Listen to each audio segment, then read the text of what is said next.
ઘણા ખેડૂત પરિવારોમાં જમીનના વારસાગત વહેંચાણને લઈને વિવાદ અને તણાવ જોવા મળે છે. પરિવારના સભ્યો વચ્ચે જમીન વહેંચણી ઘણી વખત મુશ્કેલ અને ખર્ચાળ પ્રક્રિયા બની જાય છે. આ સમસ્યાનું સમાધાન કરવા માટે રાજ્ય સરકારે ખેડૂતલક્ષી અને જનહિતકારી નિર્ણય લીધો છે.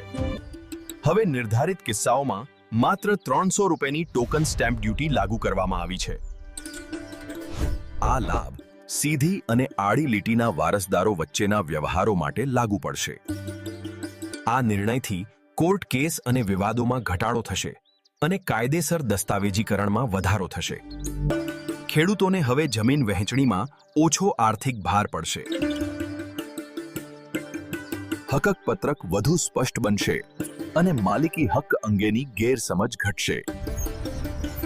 300 રૂપિયાની સરળ સ્ટેમ્પ ડ્યુટીથી સમગ્ર પ્રક્રિયા ઝડપી અને સરળ બની જશે. આ નિર્ણયથી ઇઝ ઓફ ડુઇંગ બિઝનેસને વેગ મળશે અને ખેડૂતોને મોટી રાહત મળશે.